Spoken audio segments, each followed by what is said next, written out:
Hey guys, welcome to the சினியஸ் channel.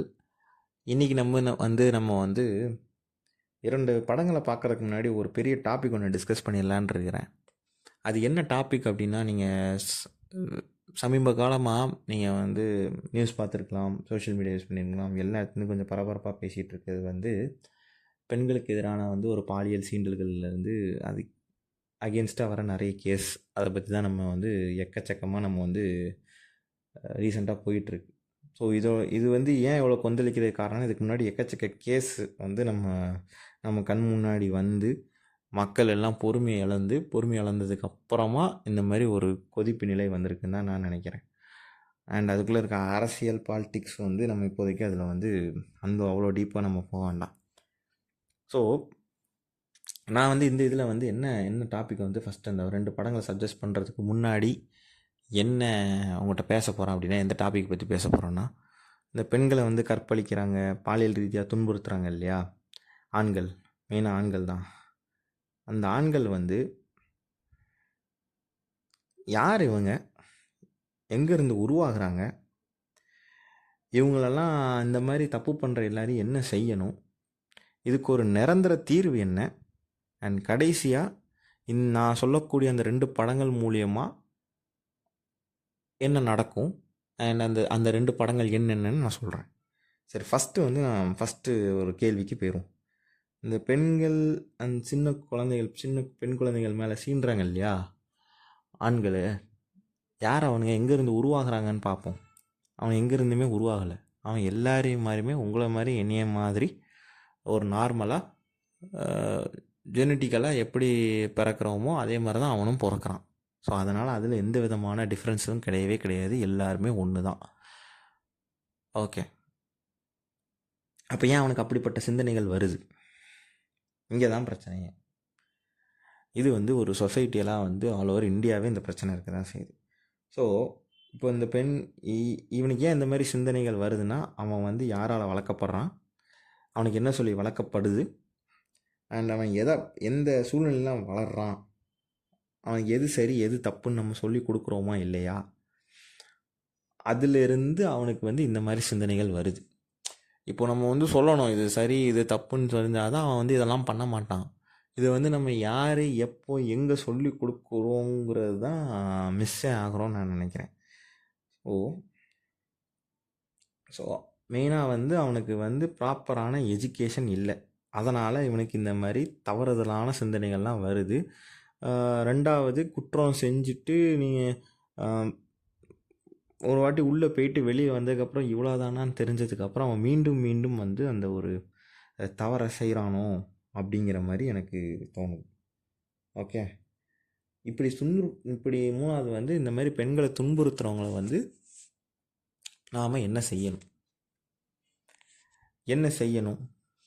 நம்ம எல்லாருமே எந்த மாதிரி தண்டனைகள் கொடுக்கணும் அப்படிங்கிறத பார்ப்போம். இது வந்து நான் வந்து பொதுவாக எல்லாருமே கேட்பாங்க இல்லையா, இந்த மாதிரி சோஷியல் மீடியாவில் வந்து மக்கள் ஒப்பீனியன் கேட்கும்போது, இந்த மாதிரி சம்பவம் நடக்கும்போது அவனை வந்து சுட்டுக் கொல்லணும், அவனை வந்து அறுத்துடணும், அவனை வந்து ஆண் உறுப்பை வந்து அறுத்து எரியணும் அப்படிங்கிற மாதிரி ஒரு வயலண்ட்டான, அப்போ தான் அடுத்தவங்களுக்கு பயம் வரும் அப்படிங்கிற மாதிரி சொல்கிறாங்க. பட் ஆனால் எனக்கு அதில் வந்து முரண்பாடு கிடையாது. ஏன் கிடையாது அப்படின்னா, இப்போ நம்ம வந்து இப்போ 2025 ஒரு கேஸ் நடக்குது, ஏதோ ஒரு கேஸ் நடக்குதுன்னா, இப்போ அந்த மாதிரி குற்றவாளியை கண்டுபிடிச்சாச்சு. இப்போ நீங்கள் வந்து அவனுக்கு வந்து தூக்கு தண்டனையோ என்கவுண்டரோ இல்லை வந்து ஆண் உறுப்பை வந்து வெட்டி ஒரு பயங்கரமான தண்டனையை கொடுக்குறோம் அப்படின்னா, இந்த நியூஸ் தெரிஞ்சவன் மட்டும்தான் நீங்கள் சொல்கிற மாதிரி பார்த்தா பயப்படுவான். ஓரளவுக்கு குற்றங்கள் குறையும். தற்காலிகமான தீர்வாக தான் இருக்கும்னு நான் நம்புகிறேன், நான் நினைக்கிறேன். இதுவே இதுக்கான தீர்வு வந்து ஒரு வேறு விதமாக இருக்கணும்னு நான் எக்ஸ்பெக்ட் பண்ணுறேன். அதுக்கு முன்னாடி இந்த மாதிரி தப்பு செய்கிறவங்கள ஒரு 4 கேட்டகரியில் நான் பிரிச்சுக்கிறேன். அந்த 4 கேட்டகரிக்கு ஏற்ற மாதிரி தண்டனை இருந்தால் நான் வந்து நல்லா இருக்கும்னு ஃபீல் பண்ணுறேன். ஃபஸ்ட்டு வந்து பயாலஜிக்கல், அதாவது ஹார்மோனல் சேஞ்சஸ். டீனேஜில் வந்து ஒரு கட்டத்துலேருந்து விடலை பருவம் வரும்போது ஒரு வகையான பெண்கள் மேலே ஒரு ஈர்ப்பு, ஒரு வகையான இது வரும். 2வது வந்து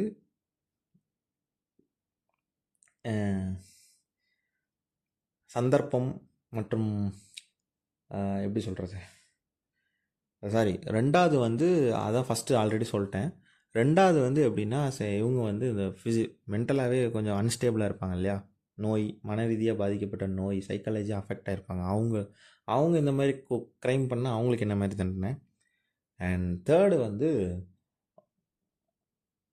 இந்த குற்றம் பண்ணியிருப்பான், ஜெயிலுக்குள்ளே போயிருப்பான், தண்டனை அனுபவிச்சுட்டு வந்திருப்பான், அதை மறுபடியும் திருத்தாமல் மறுபடியும் அதே மாதிரி தப்பை ரிப்பீட்டடாக பண்ணிக்கிட்டே இருப்பான். ஸோ இதனாலேயுமே வந்து புதுசு புதுசாக ஒரு ஏதோ ஒரு இடத்துல ஏதோ ஒரு பெண்கள் வந்து இந்த மாதிரி சீண்டலுக்கு இந்த மாதிரி பிரச்சனைகளுக்கு ஆளாகிட்டே இருப்பாங்க. இந்த மாதிரி ஒரு டைப்பு. அண்ட் நாலாவதாக வந்து இது வந்து எனக்கு சுத்தமாக பிடிக்காதவங்க தான். இவங்களால தான் அது வந்து நான்ஸ்டாப்பாக இது நடந்துக்கிட்டே இருக்குது. ஸோ இந்த நாலாவது டைப் வந்து எப்படின்னா, இந்த அதிகாரத்தில் இருக்கவங்க, பணம் நிறையா வச்சுருக்கிறவனுங்க, அப்புறம் பதவியில் இருக்கிறவனுங்க, இவங்க எல்லாமே பண்ணுற இந்த சீண்டல். ஓகே, அந்த இன்னொன்று ஃபிசிக்கலாக சில பேர் ஸ்ட்ராங்காக இருப்பானுங்க, அவனுங்க வந்து எந்த விதமான கொடுமைகள் பண்ணுறானுங்க. இப்படிங்கிறது வந்து ஒரு ஒரு ஒரு இந்த மாதிரி ஒரு 4 கேட்டகரியாக பிரிச்சுக்குவோம். சரி, இப்போ நான் வந்து ஃபஸ்ட்டு கேட்டகரி சொன்னேன் இல்லையா, நம்ம ஹார்மோனல் சேஞ்சஸ்ஸு சந்தர்ப்பத்தை பயன்படுத்தி அந்த ஹார்மோனல் சேஞ்சஸ் டீனேஜர்ஸ் பருவத்தில் வந்து எது சரி எது தப்புன்னே தெரியாமல், இந்த மாதிரி ஃபோர்ஸ் பண்ணுறதே தப்புன்னு தெரியாமல் சில பேர் பண்ணுவானுங்க. இப்படி பண்ணால் இப்படி நடக்கும் அப்படின்னு ஏதோ ஒரு இதை பார்த்து அறியாமையில் பண்ணுறவனுங்க, அதாவது எஜுகேட்டட் ஆகி தேவையில்லாமல் தப்பாக எஜுகேட் பண்ணி பண்ணுற பசங்களுக்கு வந்து கண்டிப்பாக தண்டனை கொடுக்கணும்.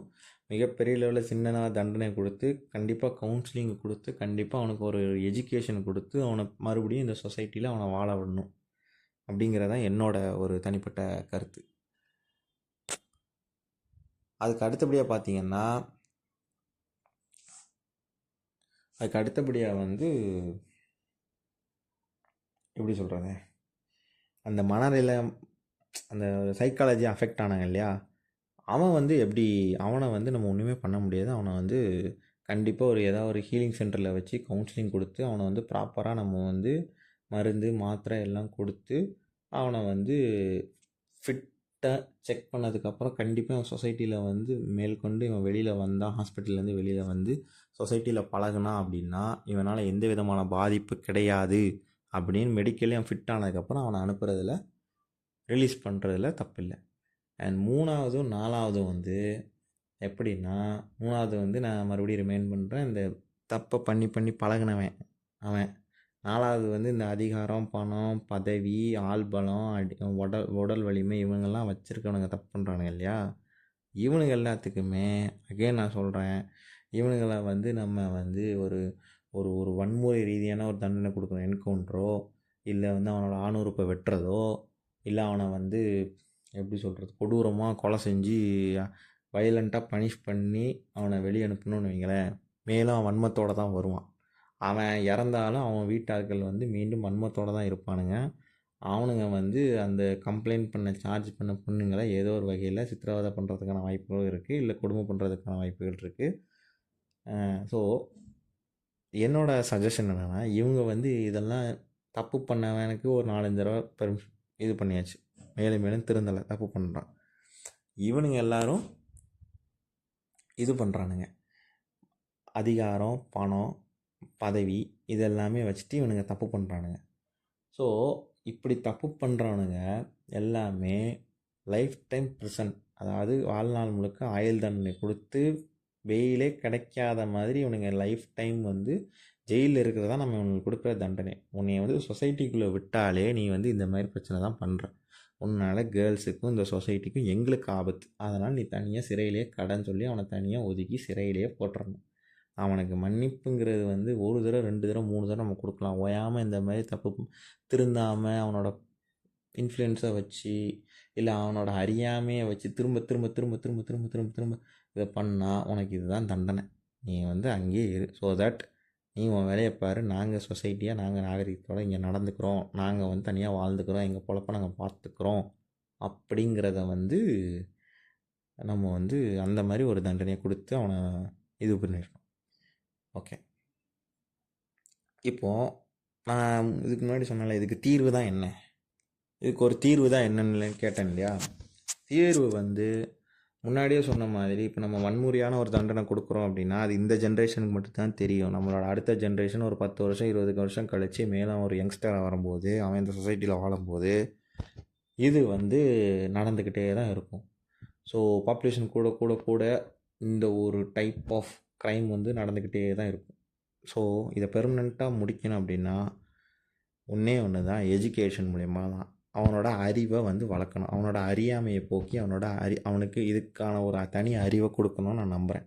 அது எப்படி கொடுக்கலாம் அப்படின்னா, government schools, government colleges and private schools, private colleges both for UG and PG till யாரோ எந்த ஒரு கோர்ஸ் படித்தாலும் சரி, எந்த ஒரு இன்ஸ்டியூஷனில் என்ன படித்தாலும் சரி, அவனுக்கு குறைஞ்சபட்சம் டெய்லி ஒரு சின்ன வயசுலேருந்தே ஒரு 20 நிமிஷம்லேருந்து 30 நிமிஷமாதும் தினமும் அவனுக்கு வந்து சொசைட்டியில் அவன் எப்படி பழகணும், குறிப்பாக ஒரு பெண்களை அவன் எப்படி நடத்தணும், எப்படி பார்க்கணும், எப்படி பேசணும், எந்த விதமான டீசென்ஸாக நடந்துக்கணுங்கிறத வந்து எதெல்லாம் க்ரைம் பண்ணால் என்ன பனிஷ்மெண்ட்டு லா முன்னாடி அப்படிங்கிறத அவனோட வெவ்வேறு காலகட்டத்தில் அவனுக்கு வந்து அதை வந்து சொல்லி கொடுத்துக்கிட்டே வரணும். ஸோ தேட் அவன் நாளை பின்ன அவன் வந்து இந்த சொசைட்டியில் எப்படி அந்த ஒரு பெரிய மனுஷன் அவனுக்கு 18 ஏஜ் தாண்டினதுக்கப்புறம் அவன் ஒர்க் போகும்போதும் சரி, மேரேஜ் ஆகும்போதும் சரி, சாகிற வரைக்கும் அவன் ப்ராப்பராக ஒரு வந்து யாரையுமே துன்புறுத்தாமல் டிஸ்டர்ப் பண்ணாமல் அவன் பாட்டுக்கு வாழ்ந்துட்டு அவன் பாட்டுக்கு போயிடுவான். ரெண்டாவது, சில பேர் படிப்பை பாதியிலே நிப்பாட்டிடுவாங்க. அவங்களுக்கு என்ன பண்ணுறது அப்படின்னா, அவங்களுக்கும் கண்டிப்பாக ஏதோ ஒரு வகையில் வந்து அரசு வந்து ஒரு செக் வைக்கணும். ஃபார் எக்ஸாம்பிள் நான் சொல்கிறேனே, ஏதோ எனக்கு தெரிஞ்சது, இது பாசிபிளாக இல்லையான்னு எனக்கு தெரியாது. நீ வந்து படிக்கலையா, இது எத்தனையாவது 10th வரைக்கும் எல்லோரும் படிக்கணும்னு சொல்லிட்டு கவர்மெண்ட் வந்து சொல்லுது.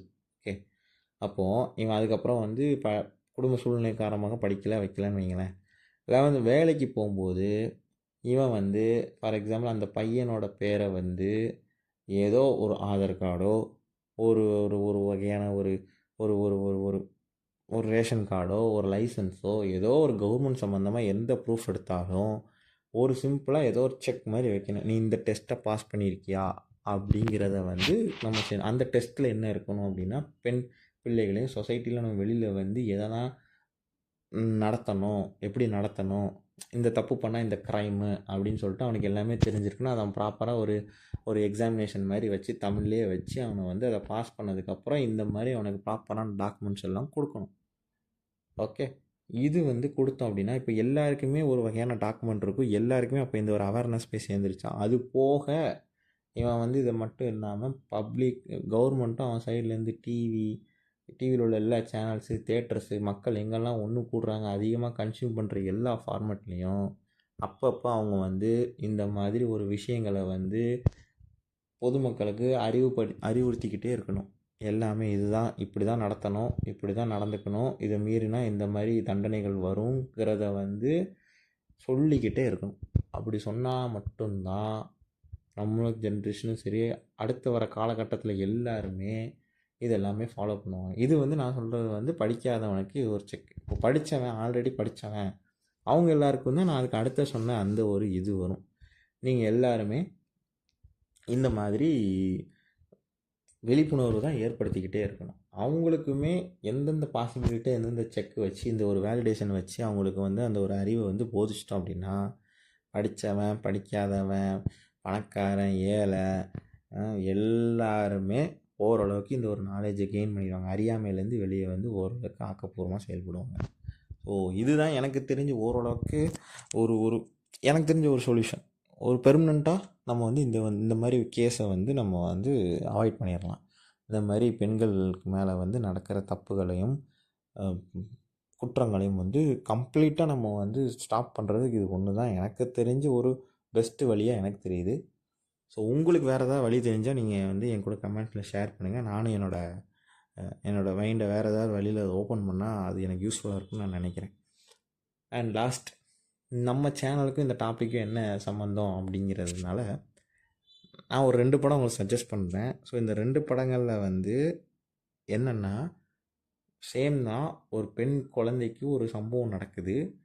அந்த சம்பவம் நடந்ததுக்கப்புறமா அவனுக்கு எந்த மாதிரி தண்டனைகள், அந்த குடும்பம் எந்த நிலைமைக்கு போகுது, அவங்க வந்து திரும்ப அந்த பொண்ணை வந்து அந்த ட்ராமாலேருந்து எப்படி வெளியே கொண்டு வராங்க, நம்ம விக்டிமோட சைடை பாதிக்கப்பட்டவங்க அவங்க சைட்லேருந்து ஒரு படத்தை எடுத்திருப்பாங்க.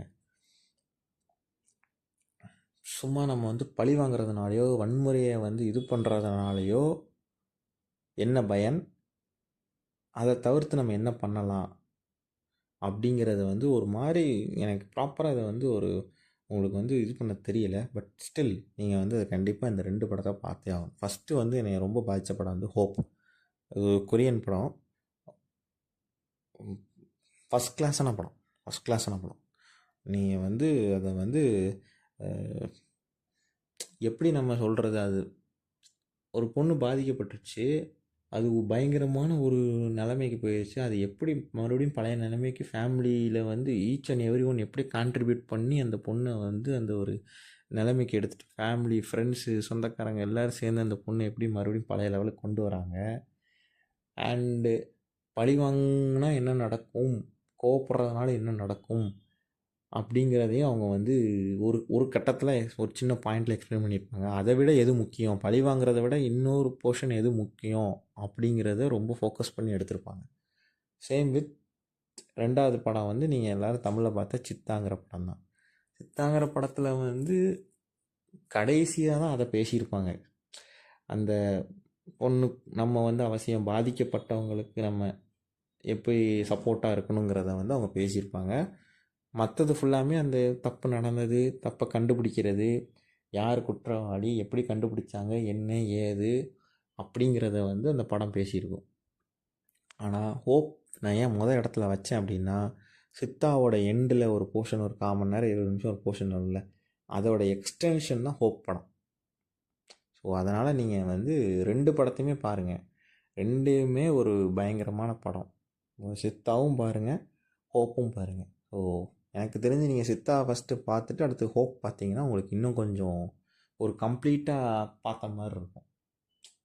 ஸோ அதை நீங்கள் கண்டிப்பாக பார்க்கணுன்ட்டு நான் ஆசைப்பட்றேன். ஸோ இந்த 2 படத்தை பார்த்துட்டு மேலும் இந்த மாதிரி தவறுகள் நடக்காமல் இருக்கிறதுக்கு வேறு எந்த மாதிரி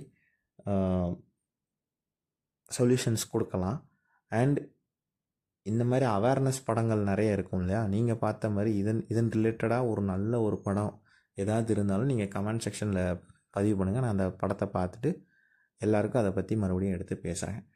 அண்ட் என்னோடய இன்ஸ்டாகிராம் ஐடியும் கீழே டேக் பண்ணியிருக்கேன். அதுலேயுமே நான் எந்த மாதிரி படங்கள் பார்க்கணுன்ட்டு நீங்கள் எனக்கு சஜஸ்ட் பண்ணிங்கன்னா நான் அந்த மாதிரி படங்களை பார்த்து மற்ற எல்லாருக்கும் நம்ம எல்லோரும் சேர்ந்து அதை பற்றி டிஸ்கஸ் பண்ணலான்னு நான் நினைக்கிறேன். தேங்க்யூ.